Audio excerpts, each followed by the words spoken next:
Bienvenidos a una nueva transmisión de La Izquierda Diario. Hoy, Asamblea Legislativa, discurso presidencial ahí en el Congreso. Y para charlar un poco, analizarlo, unas primeras visiones del discurso presidencial, estamos con Nicolás del Caño, diputado nacional del PTS en el Frente Izquierdo. Hola, Nico. ¿Qué tal, Leo? ¿Cómo estás? ¿Cómo andás? ¿Todo Bien. Bueno, ahí viniendo del discurso presidencial, de escuchar a Alberto Fernández, hoy dio su tercer discurso ya de apertura de la Asamblea Legislativa.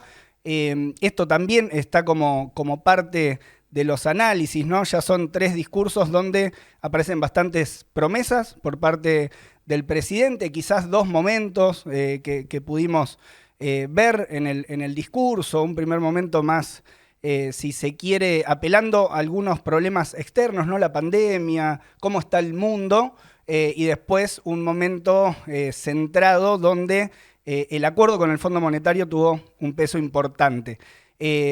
No sé cómo la viviste desde adentro y sobre todo qué visión general de lo que planteó el presidente para abrir esta Asamblea Legislativa. Bueno, mirá, creo que un poco la sensación era que era un discurso bastante insustancial, por decirlo de algún modo, anodino.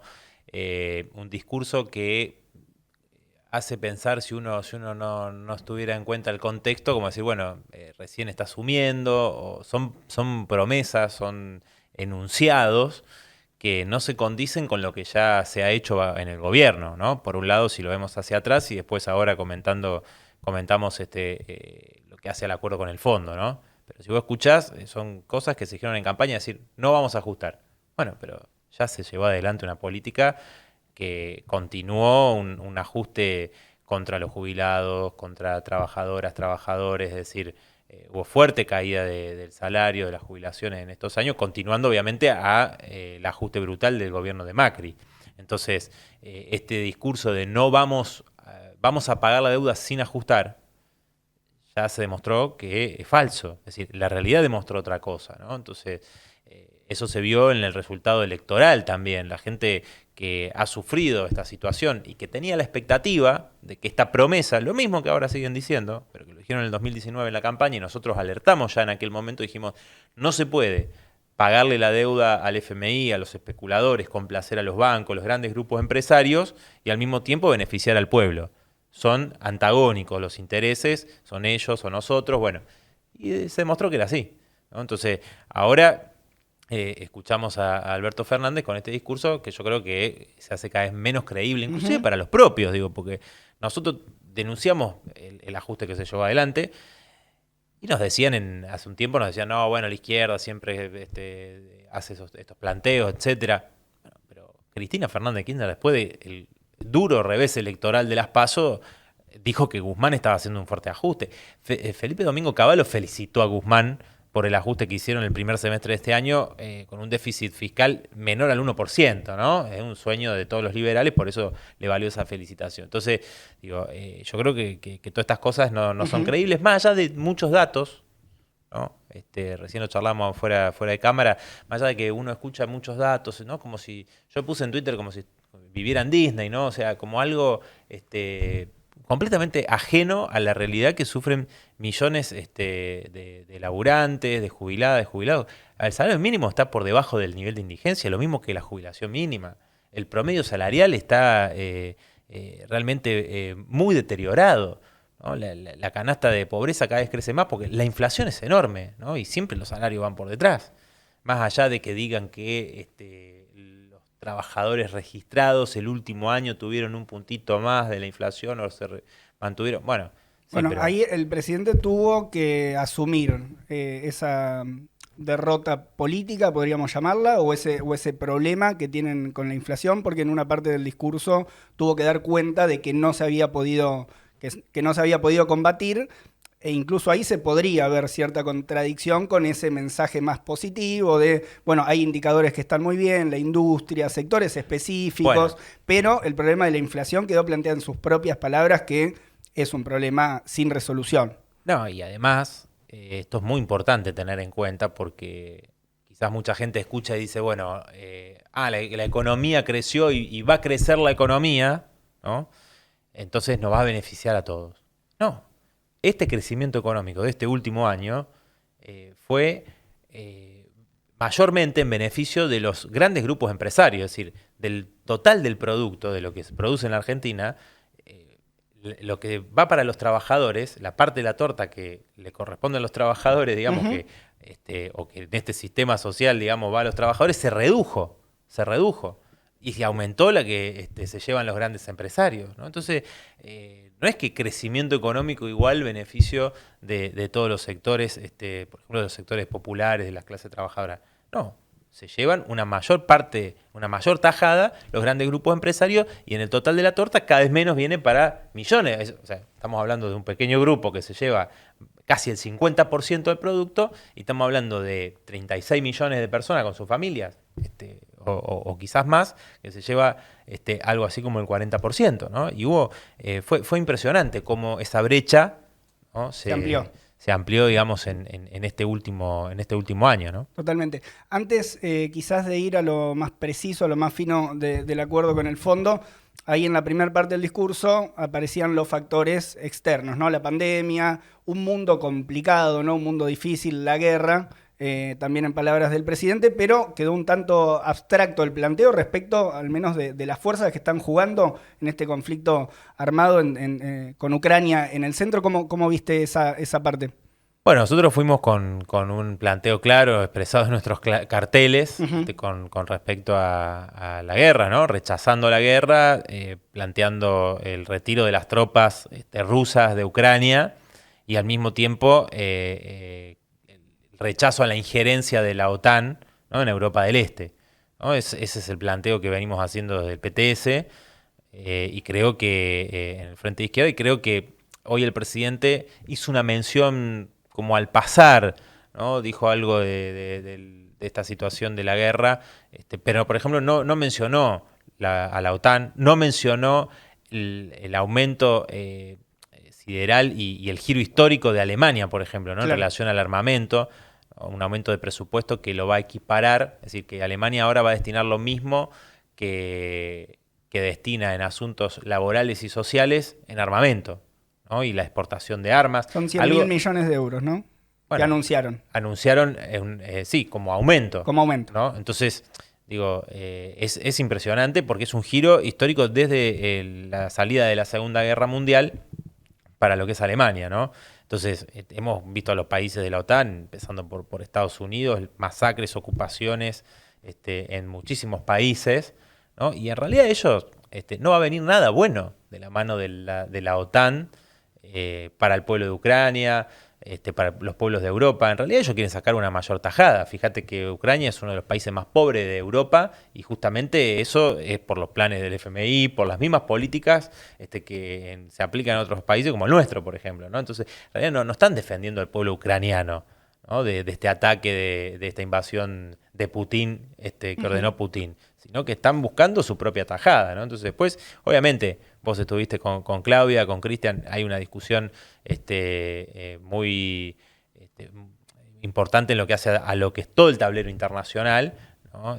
Cómo se ubican las distintas potencias, los intereses que hay en pugna, y obviamente, para nosotros muy importante, cuál es la salida desde la clase trabajadora, ¿no? Entonces, el planteo nuestro es ese, la movilización independiente y la confraternización, tanto dentro de la propia Ucrania, de los sectores del Donbass, ¿no? Que son rusoparlantes y de los que viven más en Ucrania Occidental, con el pueblo ruso también y el conjunto del pueblo de Europa. La clase trabajadora es la única que puede dar una salida progresiva frente a esta realidad que justamente nos lleva el capitalismo a guerras, pandemias, ¿no? Y la salida viene del lado de la clase trabajadora, ¿no? Por eso es el posicionamiento, digamos, independiente que venimos planteando, cosa que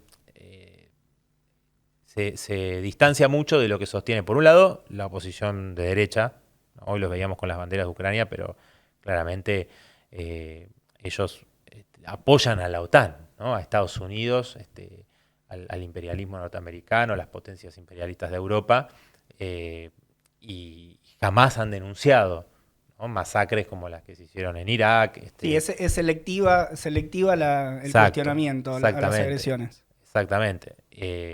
Ni tampoco, digo, bueno, o el propio gobierno que omitió, ¿no? En varias de sus pronunciamientos omitió la denuncia a la OTAN, como, bueno, también de aquellos sectores que ven en Putin una perspectiva antiimperialista, ¿no? Yo he escuchado varios analistas de derecha que no tienen nada que ver con la izquierda, que han aclarado muy bien, ¿no? Putin no es un marxista, no es comunista, Putin es un conservador, ¿no? Ultraconservador y bueno, muy lejos está de las ideas de la izquierda, ¿no? Bueno, y quedó planteado ahí entonces en la apertura, en la Asamblea Legislativa, con los carteles, con esta forma de expresar también, ¿no? Porque fue un momento del discurso presidencial. También hubo algo de show en la Asamblea, se retiró la oposición. En un principio también intentaron tomar la palabra Sí, para intentar que haya un repudio. en realidad quisieron tomar la palabra, algo que nunca sucede en las No, no asambleas pasa. legislativas, y bueno, ahí querían pedir un minuto de silencio, que al final que Alberto Fernández pidió un minuto de silencio por las víctimas de la De la pandemia, pandemia, claro. la guerra, etcétera. Bueno, pero digo, me parece que el acting de Juntos por el Cambio, de retirarse en un momento cuando Alberto Fernández mencionó la responsabilidad de Macri por la deuda, si no me equivoco, también es un acting, es una pantomima, porque, a ver, ellos son responsables del endeudamiento categóricamente y además están de acuerdo en este pacto con el Fondo Monetario Internacional, ¿no? Más allá de que algunos digan que no lo van a acompañar o que patalen, en realidad están de acuerdo. Este pacto va a salir en el Congreso en función de los acuerdos que hay de gran parte del oficialismo, ¿no? Con una parte de la oposición de Juntos y de las grandes patronales en Argentina, ¿no? Para las que ellos gobiernan, de que lograr este acuerdo con el FMI, que va a implicar un salto en el ajuste hacia las mayorías trabajadoras, ¿no? Yo creo que eso hay que tenerlo muy claro. El presidente Alberto Fernández dijo, Argentina hay que seguir por la senda del crecimiento, pero lo que firmó... Hay que crecer para pagar, había dicho antes también. Bueno, pero si vos lees lo que dice este preacuerdo que ha circulado, en realidad plantea que Argentina año a año va a ir creciendo menos porcentaje de crecimiento. Es decir, que no va a ser una senda de crecimiento, sino que se va a ir limitando año tras año. Contrario a lo que dijo hoy, ¿no? Se dicen muchas cosas, lo de los tarifazos, por ejemplo, es decir, no va a haber tarifas, pero si ya anunciaron que van a aumentar las tarifas. Claro, ellos presentan como si fuera positivo el hecho de que las tarifas no aumenten por encima de la inflación, en principio, ¿no? Porque digo, el acuerdo siempre cada 3 meses se va a revisar si se cumplieron las metas o no, y el FMI es el que va a dictaminar en última instancia. Acá hay un cogobierno, ¿no? Todo lo que dijo hoy Alberto Fernández, después viene el FMI, monitorea, dice, a ver, ¿se cumplió o no se cumplió? Bueno, como no se llegó a esta meta, ahora hay que meter mano a las empresas de servicios públicos, por ejemplo. O el aumento de la edad jubilatoria. Hoy decía Alberto Fernández, no vamos a reformas estructurales, como por ejemplo una reforma jubilatoria. Bueno, pero plantear esto de, ahora le llaman estudiar la posibilidad de que la expectativa de vida, como es mayor, entonces podemos elevar la edad para jubilarse y que, bueno, veamos que sea voluntario. Mira, eso es completamente falso. Mucha gente, dicen, porque mucha gente tiene más expectativa de vida y no se quiere jubilar. En realidad la gente muchas veces no se quiere jubilar porque no le alcanza, porque los salarios ya son bajos y encima la tasa de sustitución lejos está del reclamo histórico del 82% móvil, cada vez es menor esa tasa de sustitución. Entonces, un trabajador activo, supongamos, trabajador en blanco, en un lugar, 100.000 pesos que cobre hoy, bueno, te jubilás y cobras 70.000 pesos. Digo, para poner algo... Sí, un ejemplo no de los más bajos. No de lo más bajo, porque sí. Justamente hoy tenés la jubilación mínima de indigencia. A lo que me refiero con esto es que lo que siempre buscan una excusa, ¿no? Para, en vez de algo que sería beneficioso para aquel trabajador, trabajadora que puede disfrutar, puede haber trabajado toda una vida, muchos años, porque se ha aumentado la esperanza de vida, no, para los capitalistas es, bueno, tenés que seguir siendo explotado. Y me parece que en relación a la reforma laboral también podríamos pensar que, dice, bueno, no va a haber una ley de reforma laboral, por ahora, digamos, ¿no? Porque también otros dicen que eso vendría después, ¿no? Cuando se refinancie este nuevo préstamo que va a venir para pagar el acuerdo. Bueno, pero hay una precarización enorme. Habló de trabajo genuino, de empleo joven.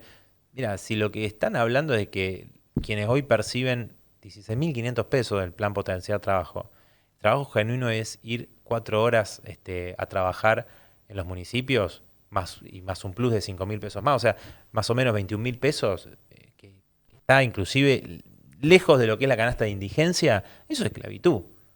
Entonces, está bien, no te pone una ley de reforma laboral, pero la precarización, los niveles de flexibilización laboral, los bajos salarios hacen que haya en los hechos un avance en una flexibilización de enormes sectores de trabajadoras y trabajadores que ya vienen precarizados, ¿no? Donde además apareció ok, de alguna forma, una afirmación por vía indirecta de lo que también se había filtrado en el acuerdo o en el borrador de acuerdo, en el proyecto de acuerdo, respecto de la cancelación de las altas, ¿no? En todos los programas sociales, o sea, esa impostura, ese objetivo que también el FMI está planteando. Nico, si te parece, tenemos ahí un breve fragmento, ahí lo tiene Pedro, sobre lo que planteó Fernández respecto del ajuste, el no tarifazo. En Argentina se acabaron los tarifazos. Vamos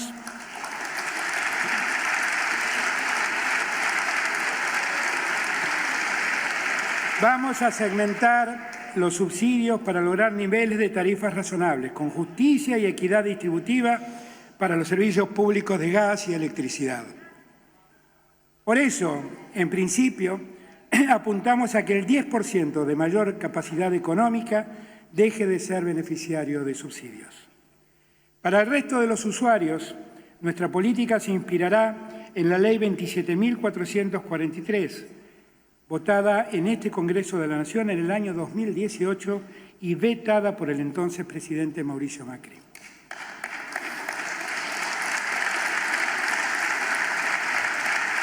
Esta norma establecía que las tarifas solo podrían incrementarse teniendo como tope el coeficiente de variación salarial. Lo que nosotros haremos será utilizar ese mismo indicador, pero estableciendo que la evolución de la tarifa estará claramente por debajo de la evolución de los salarios. Así alineamos el tema de las tarifas con una política clara para recomponer los ingresos en términos reales. Bueno, el presidente decía, en la Argentina se terminó el tiempo de los tarifazos y también una política concreta para recomponer el salario, para recomponer el poder adquisitivo, que también quedó planteado de manera bastante abstracta en el discurso, ¿no? O sea, ¿cuál es la vía en este momento? Y en un momento donde el FMI está discutiendo todas estas condiciones y la posibilidad también, ¿no?, de recomponer los salarios no queda para nada claro. No, por supuesto.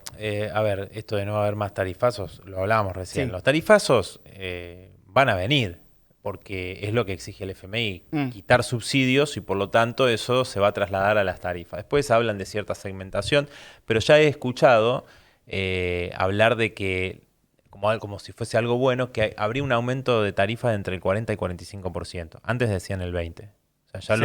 lo duplicaron, por lo menos los rumores que se están corriendo en estos momentos, ¿no? Y además tengamos en cuenta también que la crisis de Ucrania plantea la posibilidad del aumento, por ejemplo, del gas. General, ¿no? del gas. Claro, entonces, digo, ahí esta afirmación que hace Alberto Fernández está bastante reñida con la realidad de lo que viene ahora, ¿no? En el sentido de los tarifazos que ya son anunciados.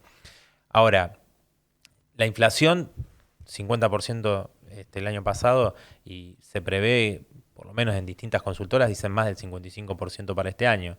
O sea, los salarios, obviamente, que el gobierno está tratando de poner un tope en las paritarias, el 40-45%, que, por ejemplo, se le dio a docentes, 40%. Ya está por detrás de lo que va a ser la inflación. Siempre hablan de la revisión, etcétera, pero eso sabemos que queda quizás a veces reducido a algunos gremios que tienen mayor capacidad de movilización, etcétera, pero que al conjunto de la clase trabajadora termina licuándosele sus ingresos, sus salarios, por la inflación año a año, ¿no? Esa es la situación que se viene viendo. Entonces, en el marco de un acuerdo con el FMI, el que jamás hubo un buen acuerdo con el FMI que haya beneficiado al pueblo argentino, ni en ningún otro país, ¿no? En ese marco, donde cada 3 meses te van a estar monitoreando si cumpliste las metas o no, y te van a seguir exigiendo, ¿no? En función de eso, realmente es poco creíble decir que, bueno, ahora el salario se va a recuperar. o los jubilados y jubiladas, digo, siempre insisten con que no es sustentable el sistema jubilatorio argentino, ¿no? Y entonces, ¿cuál es la respuesta que quieren dar? Bueno, ajustar. Que aquellos que no tienen los aportes no tengan jubilación y queden con la PUAN, que es el 80% de la jubilación mínima, o sea, indigencia sobre la indigencia. Bueno, en realidad lo que hay que hacer es, primero poner en blanco a todos los trabajadores no registrados y con eso va a haber más aportes y restituir los aportes patronales que fueron reducidos por Caballo ya en los años 90. Entonces, el problema es que permanentemente se le dan beneficios a las empresas, que las empresas tienen en esa situación no registrada muchísimos trabajadores. No es que bueno, no es sustentable, no es sostenible el sistema jubilatorio por una cuestión que no sabemos de qué se trata, ¿no? Se trata de eso, de las políticas de los gobiernos y los empresarios, que cada vez han deteriorado más el sistema jubilatorio en la situación en la que hoy está. Entonces, hay que apostar a una salida de la clase obrera con el desconocimiento soberano de esta deuda. El conjunto del pueblo trabajador tiene una fuerza enorme, ¿no? Y tomar medidas de autodefensa nacional, nacionalización de la banca, el monopolio estatal del comercio exterior, repartir las horas de trabajo entre ocupados y desocupados para generar empleo genuino, como lo dijimos en la campaña, y un salario mínimo que cubra el costo de la canasta familiar, al igual que las jubilaciones. Son medidas que tienen que ser parte de un plan general, ¿no? Pero tiene que empezar con eso, ¿no? No podemos tener este pacto que va a ser un nuevo salto en la dependencia de nuestro país, en el atraso, en el empobrecimiento. Ya tenemos este resultado, ¿no? Aplicando estas mismas políticas no va a ser diferente. Llegamos hasta acá. Nico, ausencias en el discurso de Alberto que te haya parecido, ¿qué no se escuchó? Bueno, no escuché que hiciera una seria mención a toda la situación de Corrientes, ¿no? En el sentido de que es tremendo lo que ha pasado en Corrientes, pero que ya viene pasando en muchas provincias, ¿no? Las quemas, como todos los negociados inmobiliarios y del agronegocio promueven en muchos casos, ¿no? Combinado con una política de extensión de la frontera sojera, es decir, ganadera. Hay una política permanente de beneficiar a estos sectores y eso redunda en que se faciliten, ¿no? Por las sequías, etcétera, y el cambio climático se facilite, ¿no? Los incendios. Además, lo que hace el desfinanciamiento de la ley del combate fuego, ¿no? O sea que hay un desfinanciamiento brutal, de la ley de bosques también, ¿no? Entonces, bueno, puede haber anuncios que se hagan, ¿no? Pero después concretamente no dan presupuesto.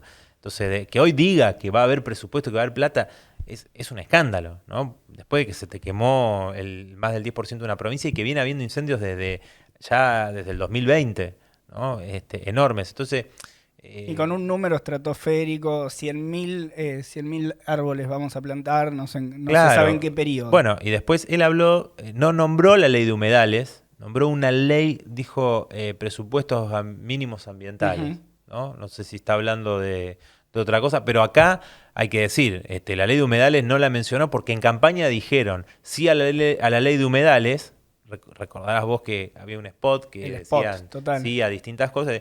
Bueno, sí a la ley de humedales. Entonces nosotros le dijimos a todos los zapas en el debate, no digan sí en un spot, digan que sí en el Congreso y voten la ley. Bueno, no, dejaron caer el dictamen, ¿no? Perdió el estado parlamentario. Nosotros del Frente Izquierda, con Alejandro Vilca, con Miriam Bregman, con Romina del Pla, hemos presentado nuevamente nuestro proyecto de ley de humedales. Y queremos que se trate inmediatamente y terminar con este bloqueo que hacen tanto Juntos por el Cambio como el Frente de Todos en el Congreso por el lobby de estos sectores, ¿no? Del agronegocio y los grandes corredores inmobiliarios, ¿no? Está clarísimo. Dos cuestiones más antes de dejarte ir, que bueno, ya son varias horas desde que arrancó el discurso. Por un lado, ¿cómo se prepara el PTS, también las organizaciones que estuvieron participando de dos movilizaciones, ¿no? El 11 de diciembre y el 8 de febrero, de cara al momento en que se trate el acuerdo con el fondo? Bueno, ya hay un acuerdo entre las distintas organizaciones para movilizarnos, ¿no? Luego de las exitosas movilizaciones multitudinarias del 11 de diciembre y el 8 de febrero. Puede que sea la semana del 9, sí. La semana que viene, 9, 10 de marzo. Realmente no está confirmado, pero hay una posibilidad que sea la semana que viene. Bueno, vamos a hacer una enorme movilización al Congreso de decenas de miles de compañeras y de compañeros.